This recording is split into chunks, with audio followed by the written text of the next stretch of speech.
Good afternoon, ladies and gentlemen. It is a Monday matinee here on Sportswire Radio. It's almost kind of like how the U.S. Open has started here in the tennis world here in New York, and they get started at 11 o'clock in the morning. We're pretty much getting started just about at that same time because we're doing the first of two shows here today, and this one's important because our guest today has had quite a resume in the world of wrestling, and he had a match that might have been one of the most personal ones I have seen yet to date in my 5 years of doing this. And he has had quite a resume as to why he had that match at SummerMania 18 against our guest last month, the man that created and is the head of XCW, Mr. Fletch himself. And he had his own company that certainly did a lot of things called UIW, also BYWE he was a part of. And he has pretty much done it all when it comes to the world of wrestling. And now he has made his name and he's done it and some, as he is called the first real wrestler. And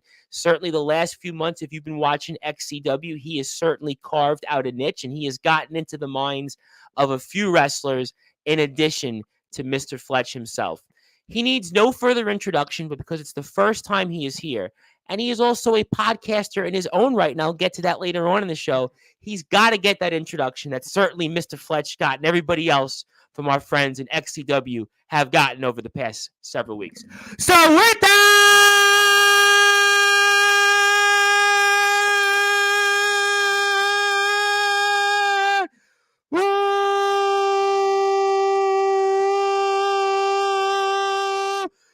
wait for it. Further ado here on the Sports Report, the number one global sports show. They call him the first real wrestler. His name is Justin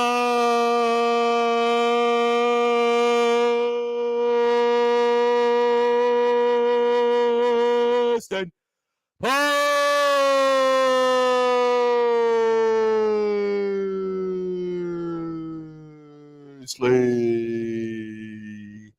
My friend, good Thank you for that afternoon. introduction. I appreciate that. I don't think you got that yet in XCW. I don't think Trinity is going to give you that one just He yet. hasn't given me that. Certainly after what you did at SummerMania 18. But obviously, congratulations, first of all, on the victory. It's obviously a tremendous honor to have you on here. I've kind of seen you a couple of different shows here in Sportswire comment, but now that I've got a chance to watch you in the ring, I've gotten a chance to more do that deep dive that we always do here in Sportswire.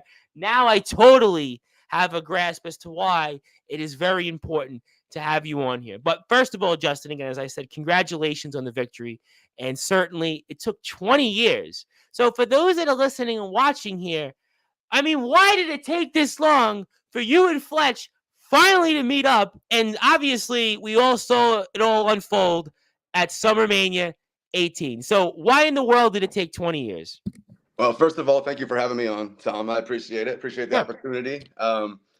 So the 20 years, it's all about ego. I mean, Fletch was right on the podcast, and every other time he's talked about it. We just had too big of egos at the time. We owned our own companies. We were both making our own storylines, and we just could not mesh and get anything to work within that time frame.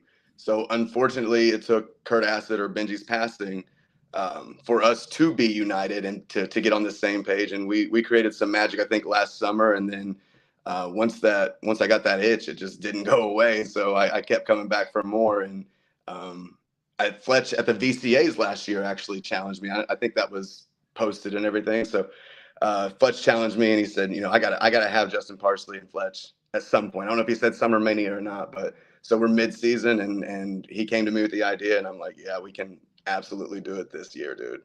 I'm curious because there's a long history here, and you obviously were competing against XCW for what that's worth, and you were one of those companies, and obviously I'll let Fletch address that another time he comes on Sportswire about some of those other companies, but was there ever a period throughout these years that you said, hey, you know what? I kind of forgot about it, or it didn't mean much to me anymore? I mean, I'm curious into where we led up to all this. I mean, was there ever a period of time? Because there was a lapse in time, obviously. There was certainly a lapse in time. Was it ever a point where you said you forgot about it, you were content, and this was never going to happen? I mean, I'm curious about that. Yeah, absolutely. So I would say I started probably in '98 or '99 with Kurt Acid. We started wrestling like in my front yard. And then my dad built a porch, so we started taking bumps on that. And then that I evolved saw in. some of the old UIW stuff. You guys definitely took some bumps. I will tell you We that I would did. take bumps, yeah. So then, like from 2000 to 2006, we kind of ran like a VHS BYWE company where everything was just filmed on VHS, and we would just pop it in the VCR, and that's how we would get our views. There Do was you no still have salary. a VHS player?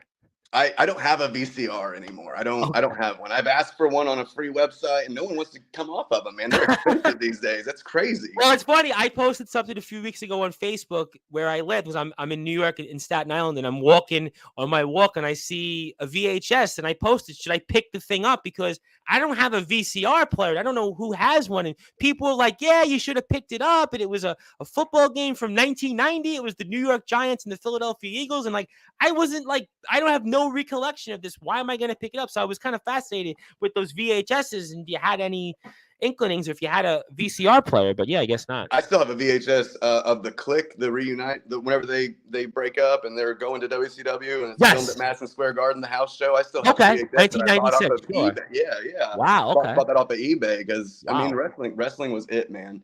And then like Fletch said, like from '09 to 2010, I started UIW. Benji Kurt Acid had defunct by that point. He somehow came up with the letters though. He came up with the acronym and the UIW Ultimate Impact Wrestling, and I ran with it. I loved it. He was genius too. And then whenever I had my daughter in 2011, I basically I did a little bit of training, like pro training, but it just did not fit into my schedule of being a dad. And then I had a son in 2016, so wrestling got further away. I just didn't think about it. And then, like I said, unfortunately, it's Benji's passing that brought it all back together. I was still watching wrestling. I just wasn't doing anything to compete in it. Indie wise, amateur. What did you call it?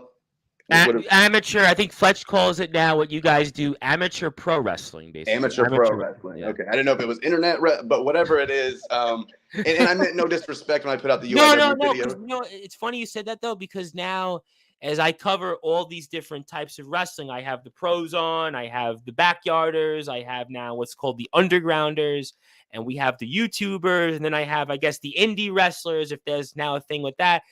People refer to different things. And when Mr. Law came on here, he was talking about how he viewed XCW in another way. So, I mean, obviously, there's now almost like it's like Baskin Robbins. There's 31 ways we label wrestling. Yeah, and there's enough out there to do that. I try at this point, man. I'm gonna be honest with you. I'm watching maybe like 60 matches a week at this point. My head's about to explode. So I really like, between all the companies that we cover, and obviously XCW's a huge part of that. I'm watching so much wrestling at this point that I even have to figure, okay, that company's like maybe on that level, this company's on that level, and so on and so on. So I totally get it. You're gonna need a spreadsheet soon. Keep it all in order. Don't give somebody an idea out there. Don't give somebody an idea out there. But, going back to that, where you start a family and you do different things. And, I heard you had a podcast once upon a time with Chris Jones, and Chris talked about his own going into the training at a local company. I think it was NEW he mentioned. Mm-hmm. And there was obviously different people that came through there. But you were away for a long time, up until, I suppose, the Kurt Acid Memorial last year. And were you basically like, how was your body like in terms of making the comeback? Because you went a while away from wrestling. I mean, that's an adjustment. I mean, guys, if they're gone that long, some of them don't take it to what you've done. I mean, you're in great shape, obviously. I've watched you in the ring a little bit. You definitely can do really well, and you've moved like I would never have known you missed all that time. So, like, talk about that process of all those years you're gone, and to get your body adjusted to that again. Yeah, well, when I came back, I was, I guess, 34 whenever I came back last year. And then I remember the first match with Venom, and it's short and sweet, and it's got the cheap finish and everything. But I was winded. I got blown up. I got blown up in there. I didn't know. That wasn't a long match either. Wow, I would not have known that. Okay. Right. Yeah. And so I was just out of it. And then this year I started eating better. I started taking better care of myself because I knew that I was doing another comeback. So I started doing yoga because DDP yoga is where it's You know at. what? Listen, we actually just spoke about that. I had a guy on last week, a pro wrestler out here in Arizona, and we were actually talking about the yoga. A guy, Stud Bronson, was talking about the yoga actually. And this guy's like this, physique guy, and it actually works. A lot of guys. I mean, Chris Jericho's talked about the fact that he would not have continued his career if it wasn't for DDP yoga. So sure. Yeah, absolutely. And so when there's not workout equipment, or you don't want to pay the, whatever monthly fee to go in and work out at Planet Fitness or whatever, then yeah, you can take yoga anywhere, right? You just whatever. But so that's how I got back into shape, and that's how I got ready for that part of my career, and it's just kept up, and my body, thank God, has kept up.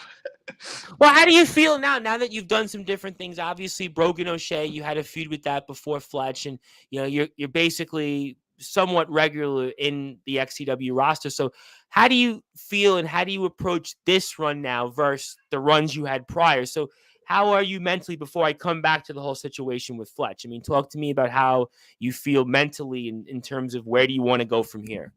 I feel really good. There's a lot of communication between me and Fletch. So there's a group chat, but then Fletch and I do a lot of sidebars, and we always find a way to meet in the middle. So Okay. Whatever opportunities do arise, Fletch and I got there together, and I'm glad we can do that now, because once upon a time it was completely impossible, like we talked about, and it's a lot better. There's a camaraderie in the locker room. Start like coming in and debuting. I didn't know anybody. I might have known a handful of the people that were there, and I just wasn't really familiar with them. And I got in there, I cut a promo, I was nervous, and then after the promo, I was just embraced. Like, it was just a brotherhood. Like, oh, that was so good. Like, where have you been, Justin Parsley? And so all this stuff that I had seen like over the years of like Fletch saying, oh, I hate Justin Parsley, wish death upon him, all this crap, it was just taken away, and there was this cleansing that washed over me, and I knew that XCW was where I belonged, and I'm glad I can be a part of something so incredible on the wrestling scene,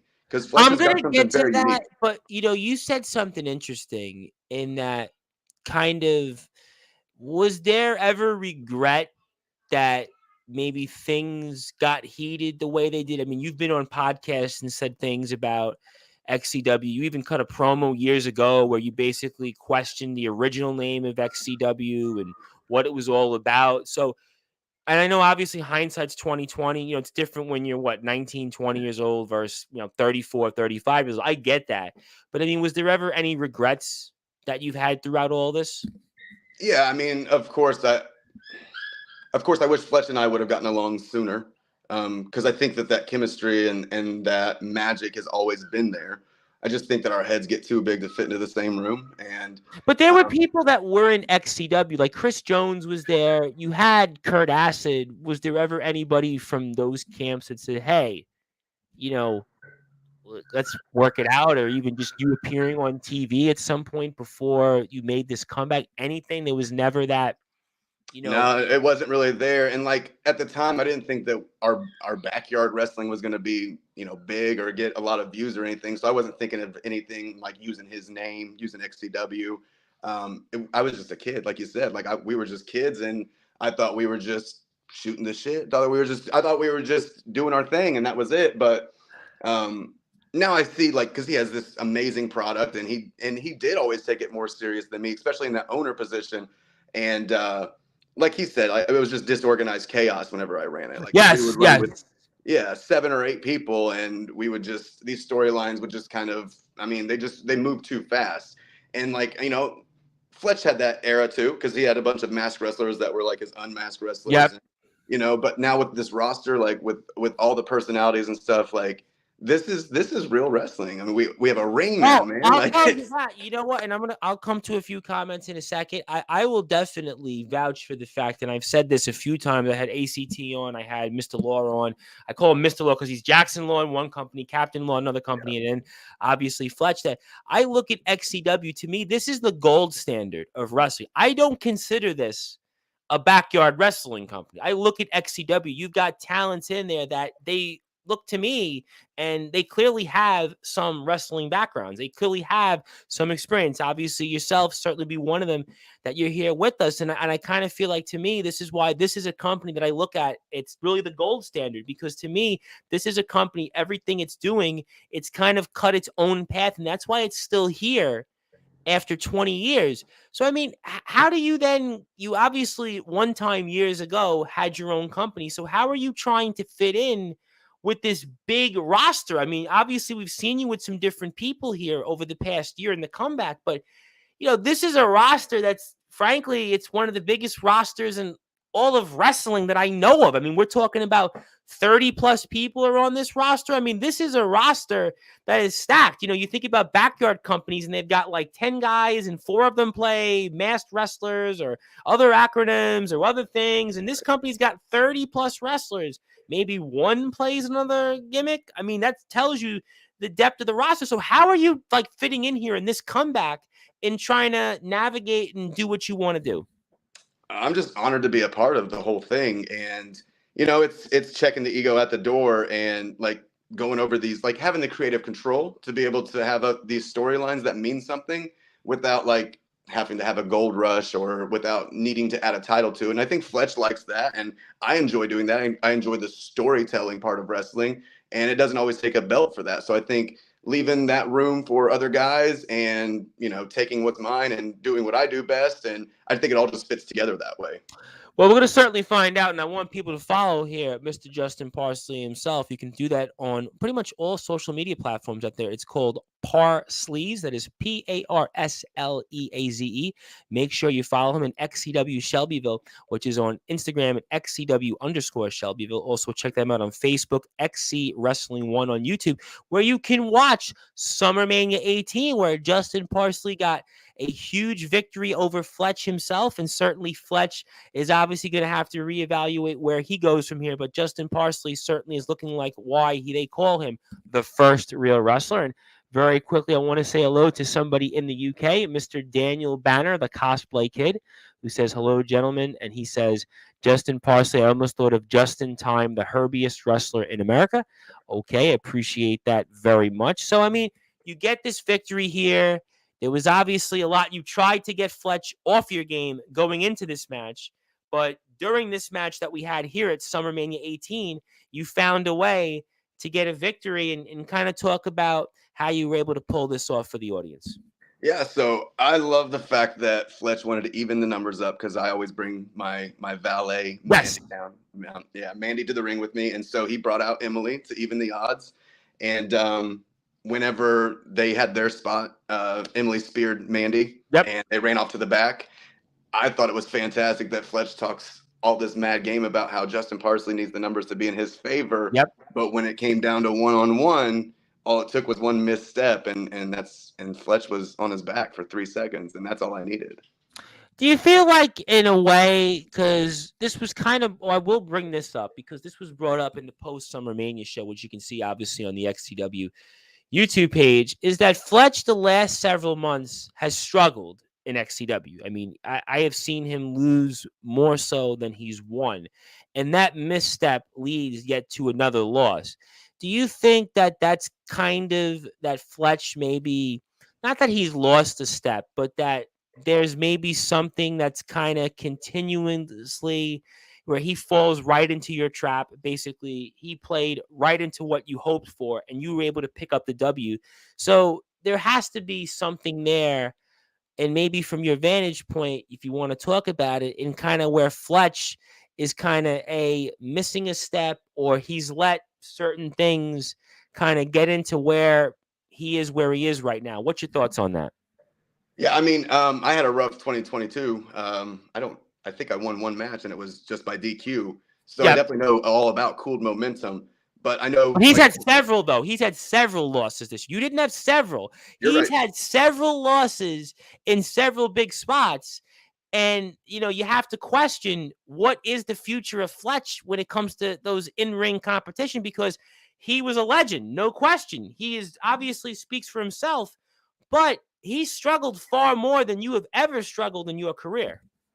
Oh, yeah, absolutely. I'm not sure where Fletch goes from here. I'm not sure what's got in his mind so much, because it's not Justin Parsley anymore. Like, we're past that stage. So we'll see where Fletch, if that was all he needed to turn it around and come back out on top, or if this is just furthering that losing streak and that cooled momentum we were talking about. Well, we'll find out. Something tells me that Fletch we'll definitely have to answer that. But do you feel a sense of personal satisfaction that you were able to get this victory over somebody that, again, you're the first real wrestler. You're the guy that certainly has a certain type of bravado about himself. You have a certain look. I mean, you obviously come from a different place that's not Shelbyville, Indiana. I mean, do you feel a sense of maybe personal satisfaction, maybe with a little bit more extra to it, that you got this victory over him? Well, of course, you get personal satisfaction anytime your arms raised in victory. But this is somebody, though, again, you've mentioned him a long time throughout different places, different platforms. You've obviously had animosity here. I mean, we think about even leading into the match where we kind of saw both sides agree. You tried to basically put him in a handicap match right before SummerMania 18. I mean, this was personal here. I mean, this was not just some, hey, I'm challenging you to a match. There was a lot here, even in the days leading up to SummerMania 18. That's why I asked you that question. I'm glad. Yeah, I was personally satisfied for sure, but I'm most satisfied with the fact that Fletch and I could get in there together and tear it up the way we did. No, you did. No, listen. There's no question that you did, but you're Justin Parsley. I'm sure now that you're back in the ring, you've done a lot. I'm sure you were confident in your abilities. I mean, how could you have not done anything other than that? I mean, basically from who you are and what you've done since this comeback, no? It'll make for a good reel, right? That Well, I'm waiting for XCW socials to certainly post some of those reels. I mean, obviously, I know they were doing a lot of busy work here with editing the show and obviously getting it out there, and obviously these different shows that are a part of things here in XCW. So, I mean, let me ask you then, because I know you haven't done a lot of interviews or a lot of talk about the company as a whole in terms of what you'd like to do. I mean, do you have specific goals that you might have in XCW now that I would think it's safe to say that you're going to be here for a while on this roster? Do you have particular goals of anybody or anything that you might like? Absolutely. Well, with this EBW resurrection, Chris Jones, pops out into my mind Brady immediately. Branson, Hayden Vex. I mean, oh my goodness. I mean, I know they're going to address this here on the next show, but I mean, that was something nobody saw coming at all, because Chris Jones was like you, basically retired. He was done. I think I had a brief conversation with him on Instagram, and it was like, yeah, maybe we'll talk one day. And we even saw him end his own show on XCW TV. I mean, the No False Finish show. So I mean, basically, like, we thought he was done. Basically, he was transitioning to another phase, and then here we are. We see him in the main event. Yeah, it's fantastic. And then younger guys too, like the Hunter Howkins. And Hunter Howkin, oh my God, the ladder match that he had. I mean, Hunter Howkin might be the next big star. I mean, that's another guy that, what he's doing in the ring. I mean, Hunter Howkin, just all kudos to him. Yeah, all around. Like, he's untouchable. He's fire, dude. And then I think that, the world championship is always a goal. Like, if you're not trying to get that, the Academy Award, the Oscar for the, you know what I mean? Like, the best performer, then you're not doing this right. And we'll just see where that goes. Oh, but listen, I mean, I get that. And obviously there's going to be a massive fallout about what happened. Obviously, controversial how Brady Branson gets interjected into the match originally, because we had ACT on here last week, and it was supposed to be ACT and Corey Lee. Now that's a guy I know you know very well, and Corey Lee, another that's guy. My cousin. I don't know if you know that or not. Yeah, I did hear something about that. Okay, so obviously, it's in the blood. But the point was that we were promoting that match strictly for that, and then obviously we saw in the show that Brady Branson found a way to be interjected, and then obviously we see he finds a way to win the title due to Chris Jones. So, I mean, I guess I should ask you then, because you mentioned Corey Lee, which I was actually going to ask you about anyway, but you basically stole my thunder because clearly you're a podcaster yourself. I mean, so what's the mindset, do you think, of your cousin Corey Lee? Because he's obviously also had some problems with Fletch also. So I'm sure he was very happy before the match that you had defeated Mr. Fletch. But I mean, what do you think his mindset is like right now, and if you've even spoke to him? I think that he's somewhere in the middle ground. I don't think he really gives 2 cents about XCW, but I don't really think he cares for EBW at all. So I think he's lost somewhere in He the was supposed to shuffle. be the salvation. He was the guy, that Fletch always had in his pocket. It was him and obviously Kurt Acid. But the way he has been right now in XCW and how he's dominated this year and then losing the title, I mean, like, who knows what his mindset would even be almost right now. Like, I don't even know if I would want to be a fly on the wall right now and kind of see what Corey Lee's mindset is like. Yeah, I think that picture that was posted by XCW where he's just Yep. sitting next to the ring, yeah, and he is defeated mentally and emotionally and physically. I think all of that just summed it up perfectly. And I don't think that he really cares to talk about EBW or Oh, XCW right now. Oh, He's I think, somewhere. and that's somebody I don't think is coming on the Sportswire for the immediate future, especially because I think a lot of people had expected, again, basically the whole buildup was him and ACT. You had all this buildup, all these things, and obviously it didn't go your way for him. But obviously we'll certainly figure it out. But I'm curious and kind of dialing things back a bit, and kind of you come back to XCW and Kurt Acid. Kurt Acid is somebody that connected you to a lot of these guys. He was almost, in a way, the middle ground. He was kind of the intermediary that kind of at least kept some line of communication open between you and Fletch. So I'm curious, because I know people will definitely catch this later on. And Kurt Acid, why did you have the relationship that you had with him, and what did he mean to you? Um, so Kurt Acid was like my best friend in elementary, and I don't know if we even really started talking until like maybe third grade or something like that. And it was over wrestling. Like he was a WCW guy, I was a WWF guy. And we got in it together. We exchanged like our companies, and then we got into ECW, at the same time. Yep. So it was really cool. Our whole lives were wrestling, and then when I first became friends with him, like I cut the promo at the Kurt Aston Memorial Show, and that was legit. Like there was a bully getting off the bus that had him, pinned down, Kurt Aston had, he had a few.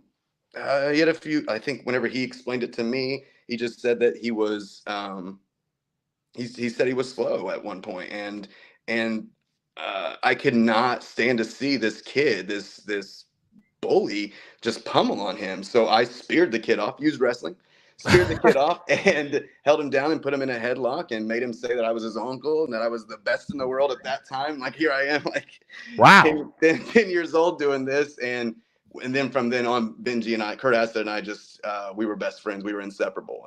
And it wasn't until XCW, and I think that Fletch kind of gave him an ultimatum because Fletch is a company man. He's very loyal. Yes, Fletch is, yes, and he's even spoke about that here and even in other interviews. He is about XCW. This is what he is about. There's no, anything else. Yeah.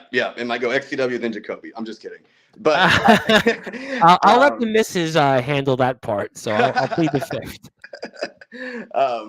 But yeah, so when he made Kurt Acid, choose, I lost a little bit of my passion then. Like, so I found new guys and his talent even like crept some of his talent over to my show and used his letters against his will and without his knowledge. And again, I didn't know that was going to fuel the fire anymore because I just thought we were just being kids.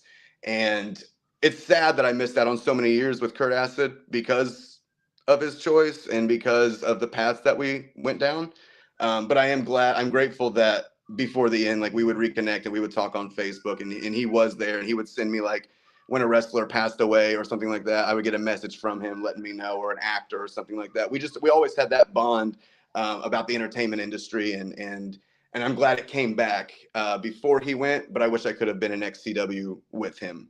What made it though where, and I'm curious about this because I think XCW and obviously you had UIW, there was kind of a unique bond the different groups had where a lot of yous grew up with each other, whether it was in high school or elementary school. And then you obviously go on and a lot of you guys did different things. Certainly you had UIW for a while, and Chris Jones and obviously Fletch kind of bonded with XCW. You mentioned also Kurt Acid, a number of different people that have been a part of XCW almost kind of like since the inception. So what was it, or why was it that some of you had this long-term association through different back channels that has lasted as long as it has. It is very rare, which I'm sure you know. So, talk to me about that.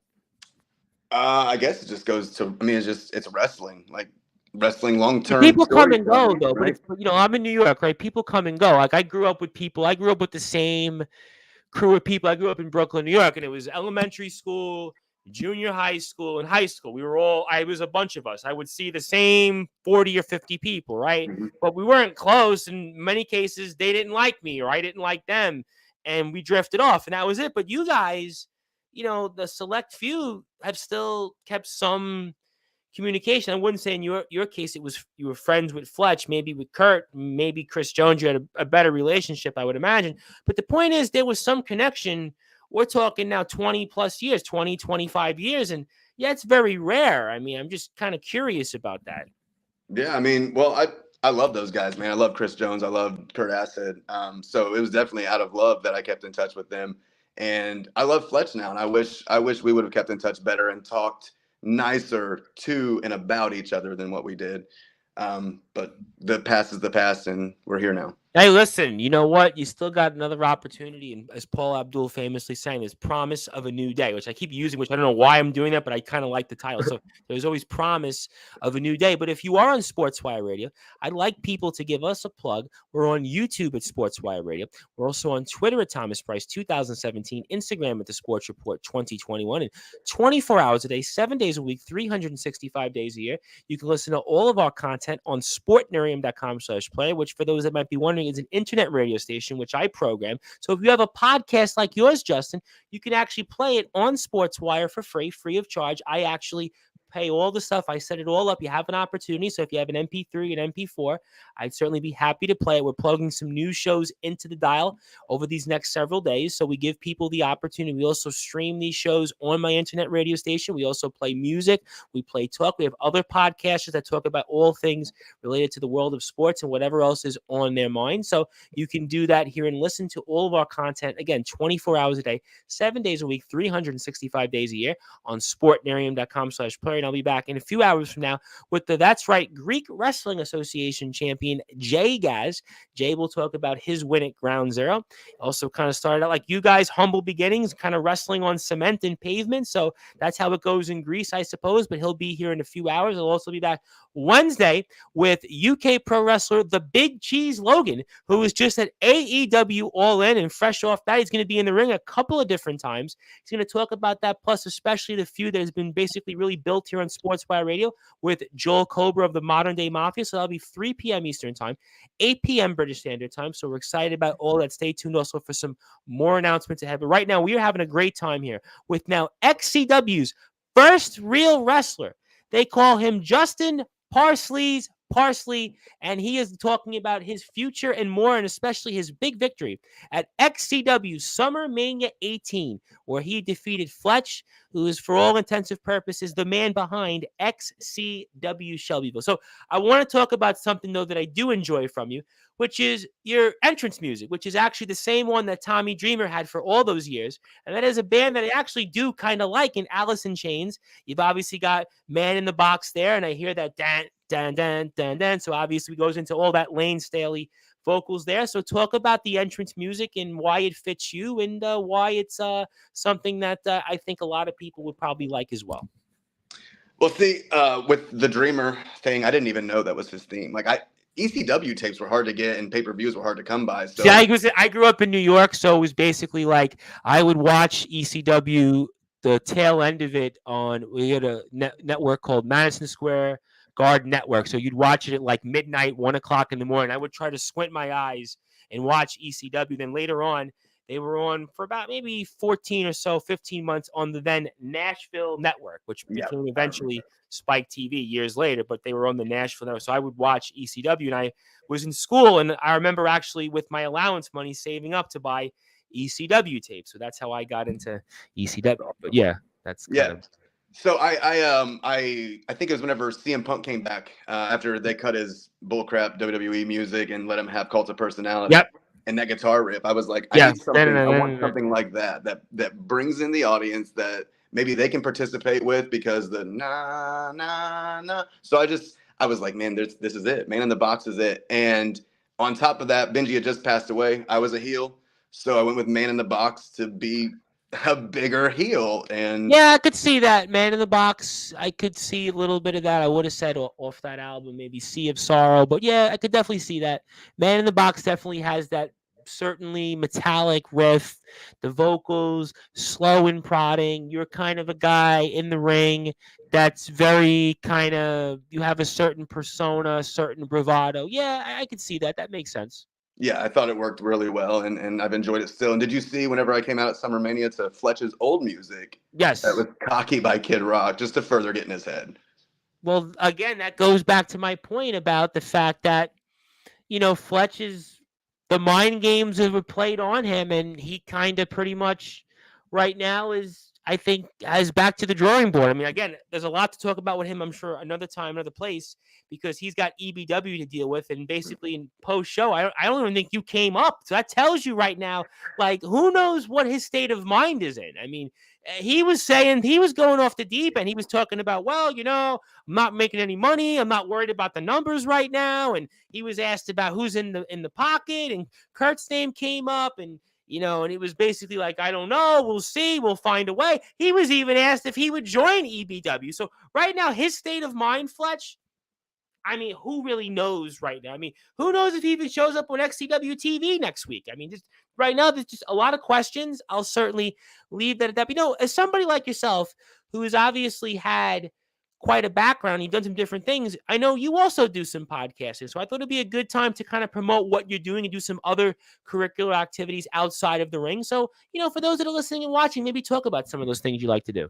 Sure, absolutely. So the podcast that you were talking about, where I had Chris Jones on, that was called the Circle of Jerks podcast, and that was just Yes. kind of an intermittent group of hosts until we found like our set four, and then Egos made that fall apart too. So we got 50 episodes into that, and it's really raunchy and just trying to be offensive eventually. But with Chris Jones, it was a whole different. It was the inauguration. It was the first episode, and I didn't know what it was going to be then.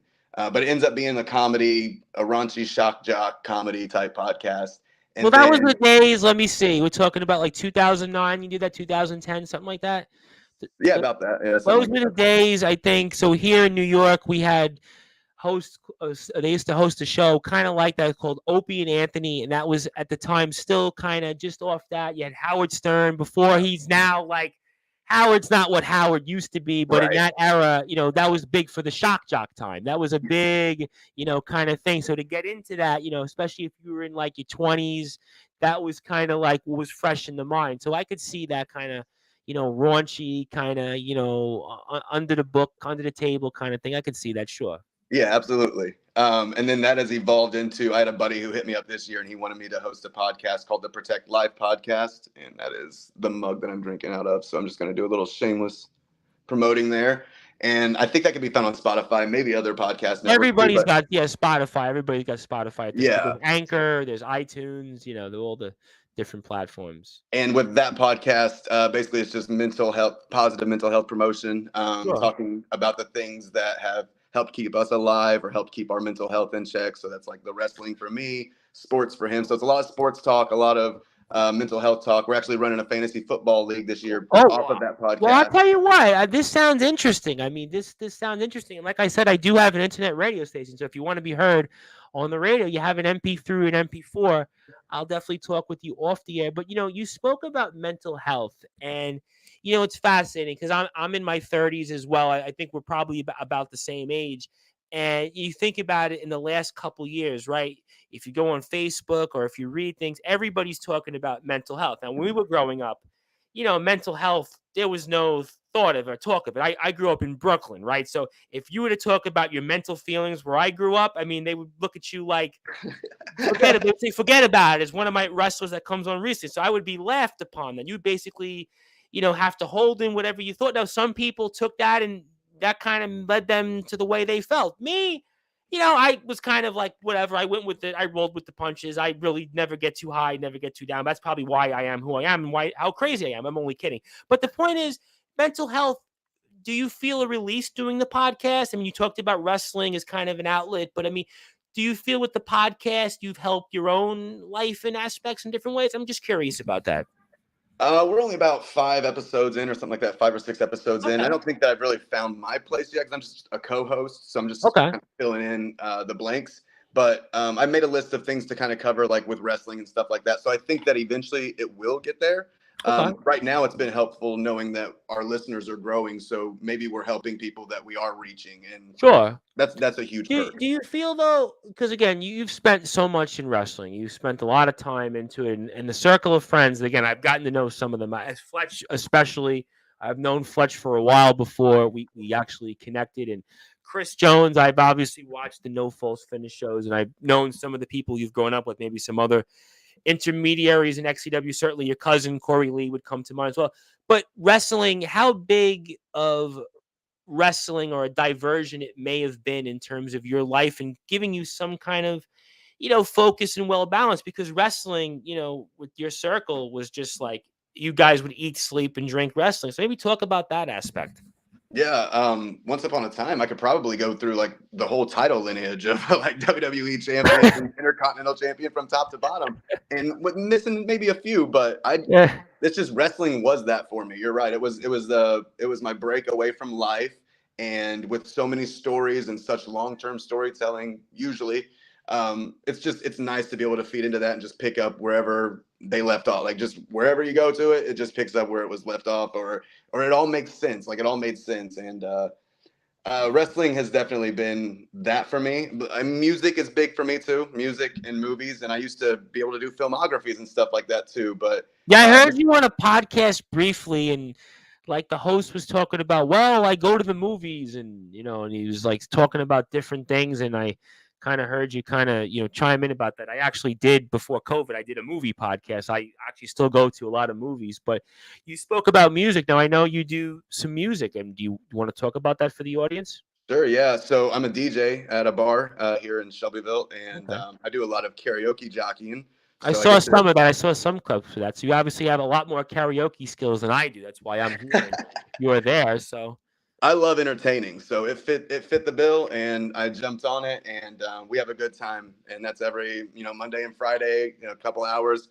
People get to come in, let loose, sing whatever they want to sing, no restrictions or anything like that. So do you have some favorite stuff that you like to sing? I have to almost ask that because you did bring up karaoke, and I don't think I think maybe I don't think I've ever done karaoke because I'm like Fletch. I'm not a bar guy. I don't drink, so I don't really go to a bar kind of thing. I'm not that kind of guy. But I mean, what are some of the stuff that you like to sing if you do karaoke these days?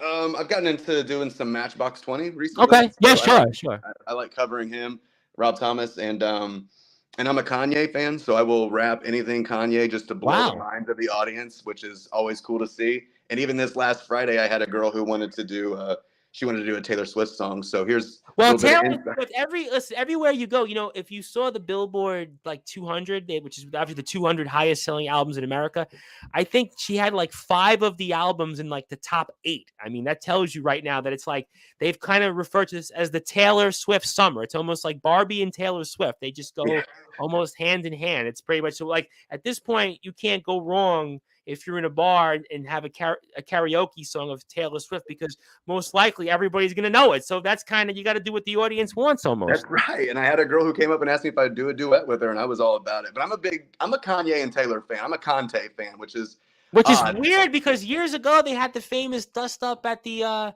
music awards all those years ago, which is kind of fascinating that you're a Kanye and a Taylor Swift fan. Then when Kanye was married to Kim, there was that kind of weird Kim Kardashian Taylor Swift kind of rivalry there. Why do I know this stuff? I don't know, but I've seen it out there. But so I kind of find that like so fascinating. You're a fan of Kanye and Taylor. Yeah, I'm a Conte fan. Yeah, absolutely. Maybe the first one. I think they're brilliant marketers.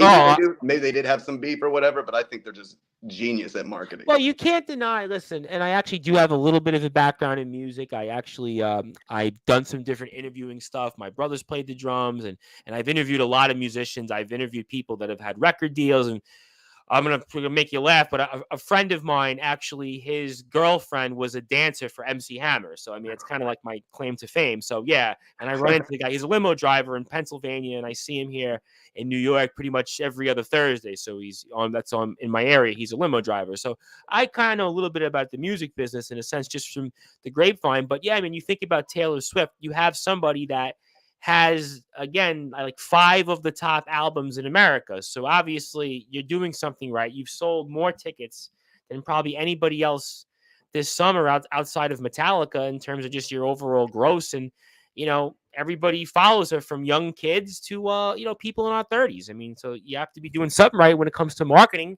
Marketing is a big thing, but, kind of like how you've marketed yourself. And you have this podcast, and I was curious, 'cause I want to go back to the podcast, but not in the current sense. But when you were hosting the podcast you had years ago, did you ever think that that would prepare you any way for a return to the ring and your mic skills, but even B, now this Protect Life podcast? So maybe talk about some of that from when you hosted those shows years ago.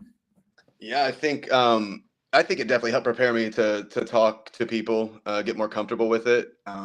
Maybe if I'd have been like less under the influence, if we weren't like smoking I'm on going air to and plead the stuff at fifth on times. all that. I'm going to say I no mean, comment but on like, that. it was just poor decision making. But Sure. I think overall, yes, I think that it helped with the exposure, with just getting me more comfortable in front of a microphone. I didn't know that it was going to turn into wrestling. I had no idea that it would turn into wrestling whatsoever. And I didn't know that I would get a podcast to protect mental health out of it either, because I was probably destroying a lot of mental health when I was doing Well, the you other probably things. destroyed a lot of Fletch's mental health at this point. I'm sure Fletch's stress level, he spoke about it at the post show about the gray in his beard. Obviously, not so much about you, but I mean, you definitely have been on Fletch's mind for 20 years. So his mental health, I'm sure his missus can confirm that his mental health is definitely not what it was when you first met him, I'm sure. Yeah, that's right. That's right.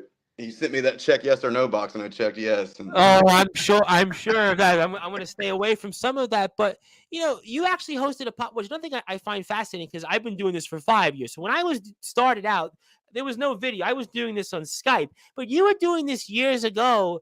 Nobody had a podcast years ago. I mean, I was a part of a podcast, I want to say, yeah, maybe about 11 or 12 years ago, but it was actually kind of like this. Or it was a radio outlet through a thing called Blog Talk Radio. But that was different. The guy who was a friend of mine at the time, we were in politics. I have a background in politics. I've worked for politicians, and, he had a fancy setup. They would go into an office and it was streamed over the air. They would give you the audio right afterwards. It would post to a page, but that didn't feel like a podcast. You guys did a podcast when nobody did a podcast. So, how did you figure out to put all that stuff out there and on YouTube? So that, I think, I'm more curious about anything else. it was a lot of research, a lot of Google research, finding out what RSS feeds were, I know what they are. Yep. Yeah, finding out all the terminology and where to plug everything in, where to host it from that was affordable, because Anchor wasn't even a thing back No, then. there was none of that. Listen, I remember, like I said, he had the equipment that he would have. He would carry the equipment from his house to where we were in Brooklyn at the time. And it was like a lot of equipment, a lot of money was spent. I mean, there was like a lot of money that was spent on this stuff. And he kind of had a background in kind of doing interviewing stuff, but it was expensive. I mean, I will tell you, it was not cheap. Yeah, absolutely. We had bare basic equipment. Like, I was researching what kind of equipment to find, or what kind of equipment to buy, and as we went along, we would throw money together. I think eventually we got in too deep.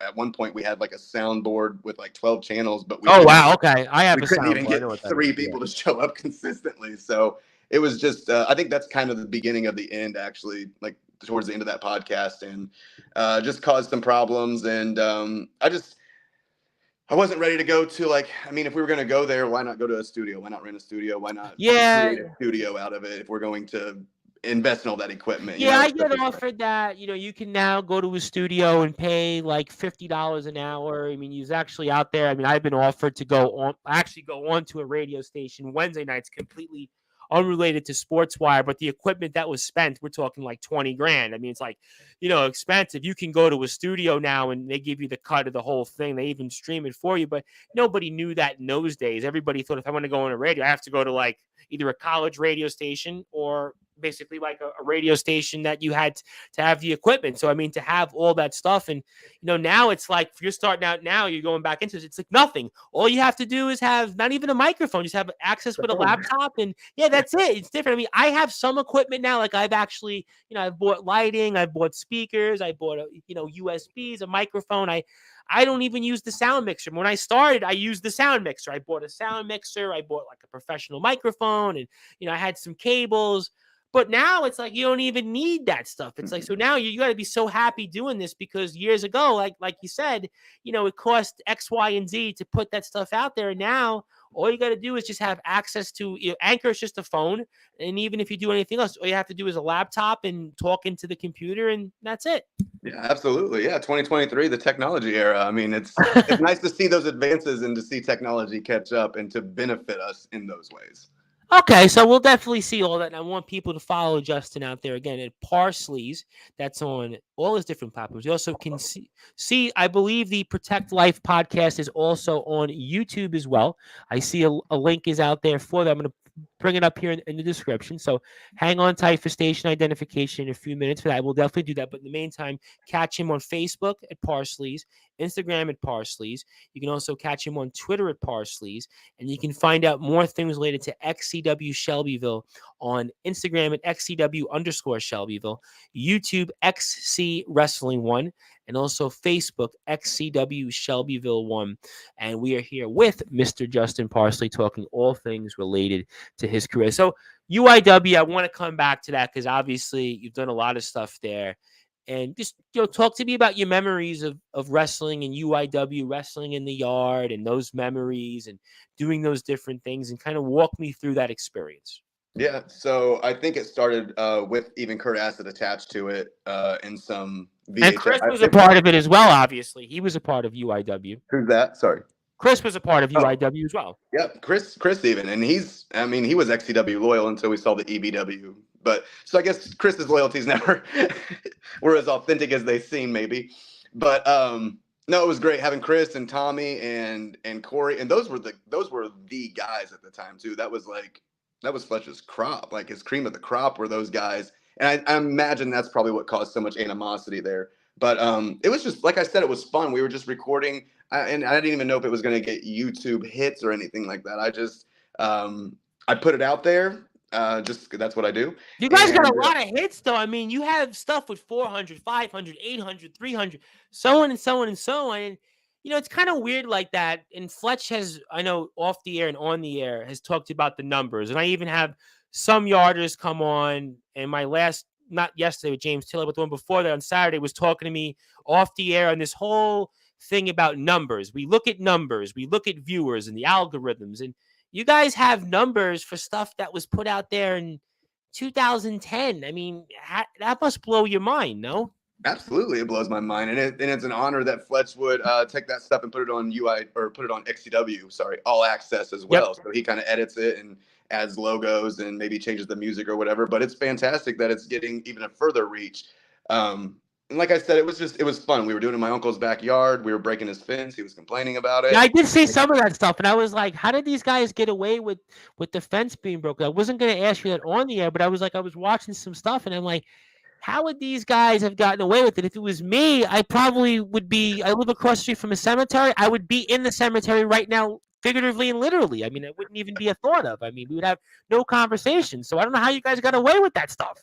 Just barely. That's how we got away with it. Just barely. He was not pleased with it. And I think some of the stuff's actually caught on film, even when he's yelling at us. Probably shouldn't get on the fence again, like stuff like that. So.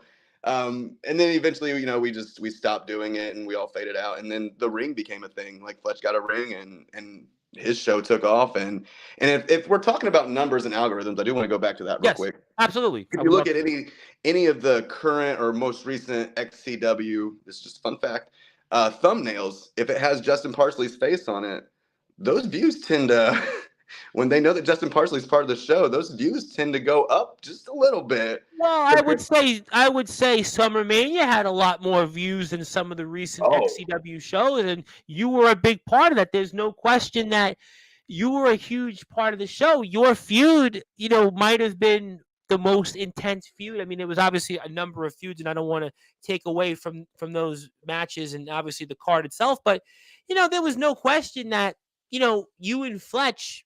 I would say that this was one of more Fletch's in his most recent run here of work. One of his most notable feuds. If you want to go down that road, we can do it. I mean, I would say that viewership went up at SummerMania 18, maybe in part because of your feud with Fletch. Maybe, yeah. I mean, 20 years in the making is hard to not want to click on. So. And in wrestling, if you think about that too, right? There's very few scenarios that you could kind of think about something that was 20 years in the making that has never happened before. We were talking yesterday on Sportswire with some of the guys, James Taylor and the IMF guys, about, Stone Cold Steve Austin came up for whatever reason because James Taylor did on 2K. He did a Roman Reigns versus Stone Cold Steve Austin match. And that's kind of a dream match, right? Hulk Hogan might have been one with Steve Austin, but you and Fletch, 20 years, never happened. Right. I mean, think about that. I mean, that's, if you really take a step back in anything in wrestling, the people have to be able to be alive to be able to go. And then you have to have the relevancy that people wanted that. So maybe there is something to the fact that you guys having this match that hadn't happened ever before, maybe that did put some eyeballs onto the company. Yeah, and maybe that was the way it was just meant to be. Maybe that's why we never worked together before, just so we could get here and perform on that level to that degree with that sort of audience. Well, you talked about numbers, and I'm going to go down that road here, and I'm going to do it because you know what? We have more XCW coverage coming up here. I know that we're working with the company, and I know that Fletch is a man that stays up late at night, and he looks at the numbers. He looks at the subscribers. He looks at all that stuff, right? Because I know it, right? And I know that maybe we're going down a blurry line here right now. But you know what? Let's do it here because you're Justin Parsley. You're Parsley's. You're the first real wrestler. Do you feel, in your opinion, right? You can take it whatever the way you want, but I think I'm going to know the answer when I'm going to get here. Do you feel that you've brought more subscribers, more viewers, more attention to XCW since you've come back? I bet I have. I think so. Yeah. I think that I help garner a little bit more attention. I think these reels are marketed well because I don't think that XCW does anything really like that. I mean, they have a few reels in their all access or something like that, but mostly it's just like still frames. So I think getting the product out there in new ways and innovative ways, I think that's been helpful too. So, it's not just to push me. I'm glad that I get a push out of it, but the whole the company as a whole, I'm proud of the product. But let's talk about it for a second. Here's the reason why it's important, all right? And I'm going down a blurry road here. I know that this is going to be some talk about thoughts here, especially if you're in the mind of Mr. Fletcher here. Mr. Fletcher. There's certainly a lot of competitors of his. He knows who they are. He watches them. He knows who gets the views. He knows who his competition is. The facts are, since you've come back, viewership is up. Since you've come back, subscribers is up. Maybe he won't admit it, but he knows his competition. He knows who's out there, and he certainly is paying attention to them, whether he's going to admit it or he's not going to admit it. And now he's got a problem within his company. So automatically, he's got problems within his company about what happened at SummerMania 18. And on top of that, he knows that these competitors of his that might be new kids on the block, because everybody is a new kids on the block. Music reference there again for you, compared to XCW. So the facts of the matter is, maybe Fletch needs you more than he would ever admit. Maybe. Those are your words, not mine, Tom. I understand that. But I can say that here because I'm not an XCW employee. I got that. I don't work for XCW. It's well documented. I don't work for the company. But the facts is that, Fletch is looking at those companies out there that get the views. He's looking at those companies that gets the subs. He's looking at those companies that have the reels or the YouTube matches that get thousands and thousands of views. And he wonders about his company. And maybe deep down, he needed, and to quote Vince McMahon, a dose of Justin Parsley, a lethal dose to help his company, to fight all these other competitors of his, to build and to boost the viewership, to boost the subscribers, to boost the reels, to boost the short matches. I'm just saying it. Maybe there's a thought about that out there. Quite possibly. I mean, it's. I don't think I've seen numbers. I mean, his numbers are impressive, period. But I remember towards the end of Kurt Ass's career, and I don't know if that's morbid people checking out like his last matches and stuff like that or whatever. Let's But not go down. Now that road, I'm not going to go down that road. but these are the facts, though. The numbers were impressive, and then just fallen off since then. But I do see leaps and bounds ahead, and since I've come back, it's taken a turn for the betterment, I feel. I do too, because again, if you look at just even the last show, we were talking about 500 plus viewers, 500 plus, right? So think about where we were to the kind of almost like a pie chart where you start to see things go up a little bit. Mm-hmm. I do have some comments. I want to say hello to a couple of people. Also want to put a plug out there where I think we can see some of your content on YouTube. It's YouTube at Torah Class. So It's actually Parsley's. That's a different. Okay. But it's all right. It's different one, but I have that also. I was going to plug that. So okay, yeah. Parsley's on YouTube, Instagram, Facebook, Twitter. Check that all out. I want to say hello to somebody in California who's up at 10 o'clock in the morning. His name is Skulls the Soul Hunter, who says, "Good morning, gentlemen." And he says, Fletch might hire Vito Fratelli because Vito Fratelli, who was my guest a couple of weeks ago, got fired in a wrestling company in California, the West Coast Wrestling Company. Okay. But I don't think Mr. Fratelli, though, Fletch, I don't know if Fletch is going to be able to afford Mr. Fratelli. Let me put it that way. I don't know. He just wrestled Alexander Hammerstone a bunch of times, who was the MLW World Champion, who's number 24 in the PWI 500. So, yeah, but that's a different point. But obviously, Skulls, thank you for some of the comments here. Okay, so we've established the fact that you've brought the views up. We've established the fact that you've obviously had the subscriber counts go up, but you had another intense feud, which I think was more intense, believe it or not, than you and Fletch, and that was you and Brogan O'Shea. You got to talk about this feud here for the audience that hasn't got a chance to watch it, because I think that this was some of the most intense work I've seen between two wrestlers that didn't do much in the ring until they actually had the match, which you came out victorious in. So, I mean, for those that are listening and watching, talk about this feud here with Brogan O'Shea. Man, that was probably the most fun I've had wrestling.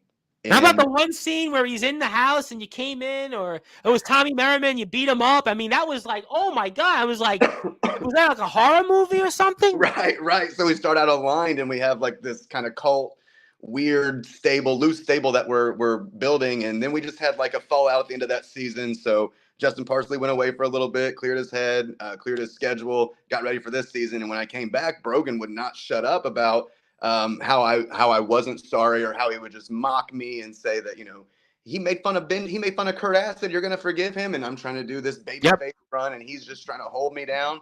So I thought the best way to handle that would be to put my foot in his face and lay him down for the 3 count, and I got away with it. But we had some tag matches leading up to it where we had to get along in order to enter the battle royal. Venom put you guys in a tag match, and I was like, how is this going to work? And I was kind of like wondering about that. Like, that was kind of bizarre. All the tags to each other, like chopping each other. He pulled my hair at one point, and the referee counted as a tag. Like, it was beautiful storytelling, and I have had so much fun working with Brogan.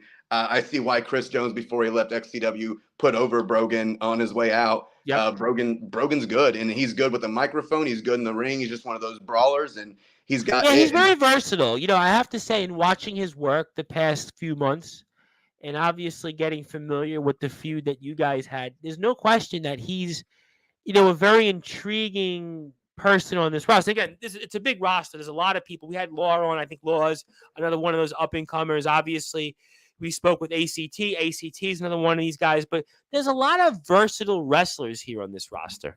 There is. There's like Jay Ellis, like without even him yet. But he's so charismatic, has his own song that he sings. Like, but you're right. The list goes on and on for real. Like Captain Rabel, another one. Brandon Hobbs and Evan Phoenix. I mean, oh my God. I mean, look what those guys did with each other. I mean, you've got a number of people here. Jaden Tucker, obviously, who was Law's tag team partner. I mean, you got a lot of people here. We spoke about Hunter Halkin. I mean, there's really that's got to be, because you're a guy that obviously has got some pizzazz. You're a guy that's got something about you, right? And you got to be chomping at the bits at working with some of these people. And I'm curious, with your own experience, do you feel now that you're back here, you're back on this comeback, are you giving advice in the locker room to those that might want it? Are you kind of talking with them when you're there and you're obviously on the shows? I mean, just I'm curious because you are considered a veteran in the locker room. So are you kind of using some of what you've learned to maybe talk to some of these younger up and comers? Absolutely. In the ring, or, like about stuff that happens in the ring or just in their lives. Because a lot of these guys come from, they're all from different walks of life and all from Sure. different situations and stuff. And, I think I missed a lot of the Texas Death Match in person just because I was trying to reassure and comfort someone who was struggling mentally that day. And absolutely, anytime anybody wants to come to the side and hear what I have to say or give me their input, like I want to feed off of each other. But as far as being a locker room leader and trying to keep the morale up, yeah, I think that I go above and beyond for that. And Let definitely me ask you a follow-up on that because I find this fascinating. Because again, we have a very diverse roster in terms of the experience. As everybody here brings something to the table, but there are those that might have more experience than others. And again, don't tell me if you can't tell me, but do you get approached by management? I mean, or the man you just wrestled? Do you get approached to say, hey, step up, help somebody, try to be a leader? Because there are certain people on the roster, again, that they might have experience, but they're not looked upon as a leader. Do you get maybe conversely asked to say, hey, this guy's having a problem, pull him to the side, talk to him, help him out? Do you get approached in that way at all? Fletch has so much going on that he never really approaches me with that kind of stuff. He probably doesn't even know what time it is right now. But like as far as like running cameras, like there's only a select few people that Yep. can run cameras, and you're supposed to train in dark matches in order to learn how to run the Yep. cameras. I think Fletch knows my experience in running cameras, so I was definitely just thrown into that. So something like that comes with that much responsibility lets me know where Fletch sees me and where I And stand. do you want to be involved in that capacity? Do you want to do those things? Yeah, if it helps the product, absolutely. I have no qualms with it. I'll tell you that after everything that I do, whether it's a match, a promo, anything, that Hunter Halkin walks up to me and picks my brain and says, "Great job." And we always have, every single show we have a conversation, Hunter and I. So yes, Hunter is the future of wrestling. He's also my little protege too. Like he is whatever he wants from me. I told him if he ever needs money, like anything, Hunter, he's just like a little brother to me, and I'm just gonna take care of him just like that. And obviously, I could see why. He's our international champion. And I think he's a guy that's going a long way. I mean, I have to almost ask you because we had them on ACT and Mr. Law. In fact, I've had Law on a couple different times in different names. Do you have maybe anything that you work with them on? Do you have relationships with them outside the ring? Do you speak to them at all? Obviously, ACT, I think, is a huge part of things. We see him on the rundown shows. I know Mr. Law does some different things, let's say, off the air, but do you, let's say, work with them in any way at all? Do you talk to them? ACT, he and I have not had too many interactions. He's been in a couple sit downs. Yeah, he's been in a couple sit downs with Josh because he helps write. I believe. Yes. I believe he's one of the writers, and so he's been there to go over stuff like that. But that's as far as it's gone for us. And Really? then Dale and I, or Captain Law, or Yeah, Jackson he's Law, had 4 different names at this point. You can play whatever. all of those guys, and we get along swimmingly. He's always yeah, we And get he has along his own swimmingly. company, CBW, as well, which we see some XCW. We see Festus is their referee. We see, obviously, Fletch has been a part of there. I mean, would that be something you'd consider going to different places, or we're just XCW at the moment based on time? Absolutely. I'm willing to go to other places, and I've talked to Dale or Captain Law about it, and just tried to get booked there, even just as a commentator, just whatever I can help to bring his product up. And I know maybe he doesn't have the roster spot, and I don't want to take it from anybody. I've already done that in XCW. I think they found a way to utilize everybody just the same, but I know CBW is a little bit smaller, more intimate, and any way that I can help out, I want to be a part of wrestling. So for sure, anywhere. You said something, and I realized we got a little bit more time with you, and I could ask you so many different things, but I realized the interest of time. But we'll definitely have you on more often now that we're working with the company. I have no doubt about that. But I mean, do you like more the intimate roster, or do you like the roster or like XCW, where it's basically like WWE at this point? It's like we've got 30 people, we've got to run extra shows, we put matches in rundown, we've got show, we run 2 shows before the next big show. I mean, you obviously have experience with UIW, BYWE. I mean, do you like the more intimate roster, or do you want like the roster of 500 people and just, we got to figure it out, and it's almost like I need a scorecard? Just curious on that. Yeah, I Those are definitely my haven't. words, not yours, by the way. Just want to let you know, if Fletch wants to shoot me, those are my words. You can shoot me. I definitely like the bigger roster as far as like when it comes to helping and stuff, but I like having that intimacy inside of that bigger roster too. So like backstage, having everybody have the camaraderie and their mutual respect for each other. But definitely having all those personalities and all those bodies and all those hands on deck for, ring teardown, production, everything I from would top to think the bottom. ring tear down, that would be so much useful, because it's very difficult to put a ring up and kind of get it in and out, because I do a lot of work with the British companies, the British pros, and I know that's a big deal, is actually like setting up the ring, tearing it down, and that takes time. That's a process. It's not like what you see on TV. Oh, the ring's up and then it goes back down. People go to a basketball court, the hoop basically stays there, right? People go to a soccer field, the goalposts are there. With a wrestling ring, especially depending on the size of your ring, that could take a couple of hours easily to be able to put everything, back to where it was. So I would think maybe that's the biggest advantage of having all those hands. You get everything done in a quicker amount of time, I For guess. sure, yeah, and it's an advantage for them too because then they're paying their dues and they're learning. We had It's a to big build thing. it to use it to tear it down. Like, I interview a lot of people around the world, and we kind of joke I'm the voice of all wrestling, because I pretty much do it all in this. I'm not trying to be cocky, like you kind of in your character, you're just legitimately the first real wrestler. But do you feel like, in a way, because I've asked the pros this, and you would maybe fall more into that category because you've been around, you have experience, you've trained. Do you feel like wrestling is an apprenticeship? Because I've always said throughout the year, my 5 years of doing this, that I felt wrestling is more unique than any other sport, because I do a lot of work with college athletics. I've done pros, I've done the minor leagues in baseball. So I have a background in those sports. And I've always felt wrestling is different in the sense that wrestling to me is an apprenticeship for a number of different reasons. Do you feel that that's a fair term? I mean, just curious on that. yeah, absolutely, because there are a lot of different avenues that you can take post wrestling, right? Like you could be a Yep. Rock or something like that, where you're building your skill set, and that skill set is huge and it's priceless building it up. So definitely paying your dues and doing the work voluntarily or for free until you get to the level of indie guys or whatever, where you're getting paid and then beyond, obviously. But absolutely, it's the perfect place to build your resume and to build yourself up and to document all of that.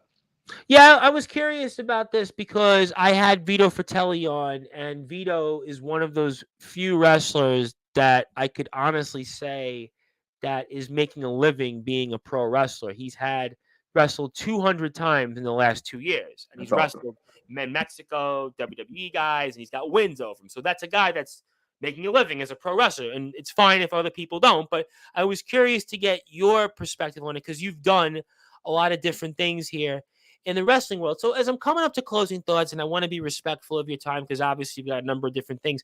I always ask this question to people that have done a lot of different things. And do you have one or two moments in your career throughout that maybe stand out most? For sure.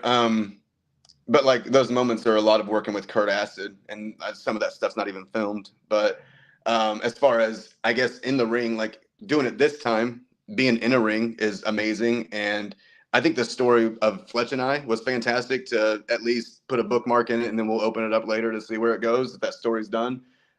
Brogan, working with Brogan was Oh my God. incredible. I think the stuff you did with Brogan might have been the most impressive work I've seen, even leave aside the stuff with Fletch, if you don't mind, in terms of the character aspect. Absolutely. I think we had amazing, beautiful chemistry as partners who didn't want to be together, as opponents. It was just always there. It just always clicked with him. And I was flabbergasted by that because most of the time you don't meet one of those in your life, and to meet them in backyard or amateur pro wrestling or internet wrestling, I don't know, it left me speechless. Like, he is so good, and I'm glad that our program was as good as he is. So that would pretty much stand out throughout your entire career, maybe the most recent work, because that's the work that probably maybe got you not only attention, but it, frankly, as we spoke about, it got the company attention, right? And we did obviously our crack staff did kind of the numbers. The last big shows you've been on, 600 plus views, 500 plus, 500 plus views. So that tells you that you're bringing some eyeballs and you're getting the recognition that maybe you should have got earlier on. Do you ever feel like that? That maybe you should have got more recognition throughout your career, and whereas guys like Chris and certainly, other people, Blackheart just retired, got the recognition, Fletch, and obviously Corey Lee, your cousin. Do you ever wish you would have got more recognition? I mean, it's here now, so I guess I wasn't pushing for it back then. I wasn't pushing myself to that. So did I deserve it? Not really, but now that I'm here and doing it, I'm going to take whatever I can. Now, I have to ask you something before we move on to closing thoughts, because you mentioned your cousin. I know that he's in right now. Who knows what, speaking of Fletch's state of mind, who knows what state of mind he's in? But, I have to ask, because obviously you're here in this company, and who knows how long people have in terms of what they want to do. And I'll get to management in a second, because management is here. They want to give a plug, and I'll do that in a second. But I mean, would you like to one day have the opportunity in XCW to wrestle your cousin, the Salvation, Corey Lee? Yeah, absolutely. I don't know that we've ever went one-on-one, maybe. It's funny you said that, because I was kind of looking around, and I was looking around through my crack staff, because I obviously do a lot of deep diving, because as I mentioned, I have a background in politics. So I was used to doing research on people that wouldn't know about it. And I never saw anything with you and your cousin Corey Lee. And I was kind of wondering about that. If that, you and Fletch was 20 years in the making, but think about you and Corey Lee, 30 plus years 30. in the making. Yeah, you're right. You're absolutely right. Back in UIW, Corey and I didn't get along, and we had a lot of the ego issues that Fletch and I had. I had a huge ego. I think that's maybe the problem. It's just my ego. I'm going to plead the fifth on that. So I don't want to get on the bad side right now. But I have definitely, humbled myself, and I would love to work with Corey in a tag team capacity, in a one-on-one capacity, just to see if we can spark anything, because he is it right now, right? I mean, he was just the world champion. Listen, I had on, you might even quote, I've had on a couple different shows with different guys outside of XCW, and they're like, Corey Lee is up there as the top. And I said yesterday, because people were talking about different, people, and I was like, put Corey Lee in the top of the list. Whatever you want to call it, internet, amateur, backyard, underground, YouTube, Mickey Mouse. I put for what his work is in the ring, Corey Lee, to me, like, he's the guy. I think what his ring set is, I mean, everybody talks about Jack Delta. I know he did some work in XCW, and I know he was on, obviously, the last post rundown show. But I mean, to me, I think it's Corey Lee. For my money, Corey Lee is at the top of his game and the top of the sport. I think that I saw either in a comment section or a guest mentioned it, but they Mount Rushmore Corey Lee for the backyard or whatever world. Yeah, exactly. And I think he belongs there. And I think, and again, this is my opinion, right? This is my humble opinion. If Corey Lee is on the Mount Rushmore, right, and he's established everything he's done in XCW, obviously Hall of Fame worthy, world titles, you're back here. You just had a match with somebody that was 20 years in the making, right? Corey Lee is blood. It's 30 plus years in the making. You want to talk about the viewership? You want to talk about more subscribers? You want to talk about getting more attention to XCW? Can you think about the possibility of you and Corey Lee in an XCW ring at some point down the road? Can you imagine the eyeballs? Can you imagine the mano a mano, the war of words? Can you imagine what that might want to do in terms of people that don't even watch XCW that might want to see that match? I know you can't say anything about it. It's not your call, but I know somebody's out there that's listening from XCW or will. And I think, for my money, I think a match that would certainly bring a lot of attention to XCW would be you and your cousin, Corey Lee. I I imagine you could be right. I mean, like you add 10 extra years onto it, and Fletch and I brought a lot of eyes just with 20 years, like you said, blood, 30 years plus the performers that we are in the ring. I think that there's some magic that could happen I if mean, we ever get to that listen, point. you guys don't even need a title. There's no title needed for this match. There is none of that because you think about the possibilities here. You think about just what could be here, just everything that would go into this. I mean, I'm not saying it has to be today, has to be at the next show. Obviously, we'll find out more details, but I just think if I'm a promoter and I think I have an opportunity to do something big, something special.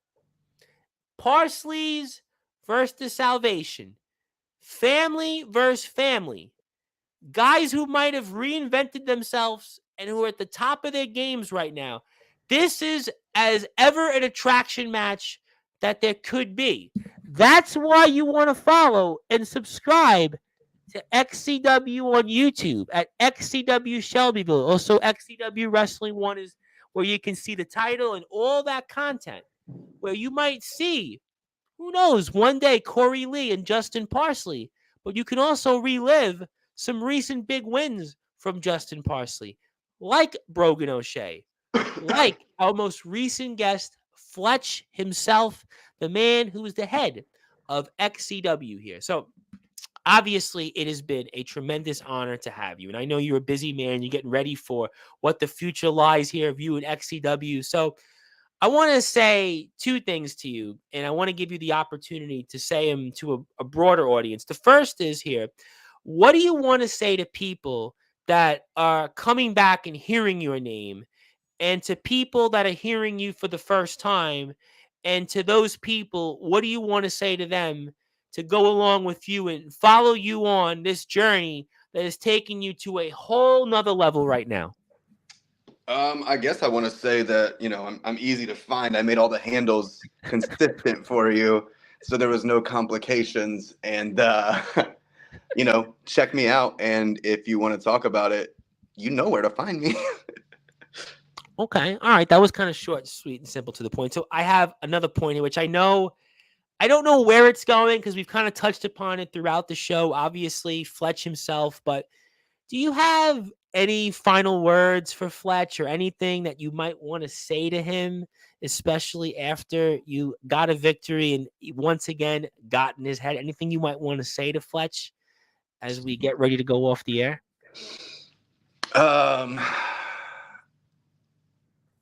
I wish Kurt Asset was here to see it. I think that he and I meet in the middle on that, and I'm glad that we do meet in the middle. And I hope this is a turning point in his career, because I'm kind of with Corey Lee, like XCW, EBW, none of that means anything to me. I'm my own man. Like you'd have to impress me. I'm kind of in limbo. Like what Stone Cold was like that, right? They were trying to get him to join the invasion. Yeah, he never really did join, and he kind of then eventually, yeah he was kind of, he turned his back, and yeah, that's a good analogy. But yeah, I wish Kurt was here for it. Yeah, it's really. I know you wanted more trash talking, and no. You know what? No. I honestly, it's whatever you want, and I always tell people it's how you feel. I don't, yesterday kind of, I don't want to say blurred the line, but obviously it was different things and different shows have done that. But I want it to be about you. It's not about anybody else. It's how you feel, and certainly Kurt meant to a lot of people in XCW. He meant a lot, and for obviously a lot of obvious reasons. And that's why it's always going to be difficult to not have him here anymore. But the only thing we can do is to go forward and honor his legacy, how much he meant to the people here, yourself included, and to obviously honor his legacy. The best things we can do is to go forward again and continue to support and love the things that he loved. And obviously that's that. And again, Fletch has a lot on his mind, as I said earlier on the show, because again, who knows with EBW? Who knows what the future of XCW? Nobody really knows right now. So obviously, if it would have been where, let's say, Corey had retained the title, maybe I'm not even asking you about Corey Lee. Maybe I am. If ACT wins the title, maybe it's a different discussion. But because of what happened with Brady and obviously, and with Hayden, and then obviously Chris Jones, who again, was retired. It's obviously an open-ended question now. And again, EBW will address that on next week's show. So we'll find that on the next XCW show. So until then, obviously, we want people to go and support XCW and all of their handles, XCW Shelbyville, with the exception of Instagram, XCW_Shelbyville.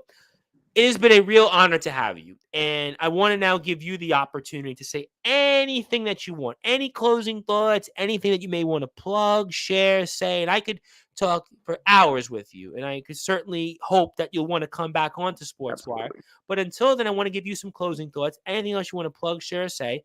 And the floor is yours. Yeah, well, Tom, thank you again for having me on. I really appreciate it, and I look forward to more opportunities like this. We want to have you here. You definitely, floor is open to you anytime. That's for sure. Thank you, sir. Not a lot of closing thoughts. Just check out XCW. Like that's where you're going to see EBW. That's where you're and going to the XCW Shop Zone page. By the way, if you go onto all XCW platforms, whether it's Facebook, whether it's Instagram, you can buy a T-shirt like Justin Parsley's, like the one that ACT has, or Mr. Law has, or anybody else that's a part of XCW that's been on Sportswire. You can buy merchandise and support the people that work in XCW. So that's a way you can support and continue to do the great things that keeps these guys going out there in the ring. Absolutely. It supports our company. It helps Fletch run the promotion, run the company, with a little bit extra money and stuff. So definitely check them out. The thread shop, like you said. And then basically, I just want to kind of sum it up and say anyone who's struggling with mental health, there's always a number 988 where you can reach out, call. It's easy to access now. And then there's also, if you're more comfortable texting about your problems, there's 741-741, and you can text home or hello to them or whatever. And you'll be connected with a crisis counselor who can actually help you out. So if you're ever struggling with mental health, we've all been there. We all have some kind of trauma, something that has, knocked us down, and it's never too late to get back up and brush yourself off. And there are people there who are willing to help you. Absolutely. And I know that it's big in the world of sports. I know that in hockey, they do a day where it's basically Let's Talk. They call it Let's Talk in hockey. And they usually do it somewhere, if I recall correctly, in like February. And they'll have a day where, they'll basically dedicate, and, wrestlers, hockey players will text and tweet, and, these different things they'll get involved in. And so I think it's great that there's an outlet for people.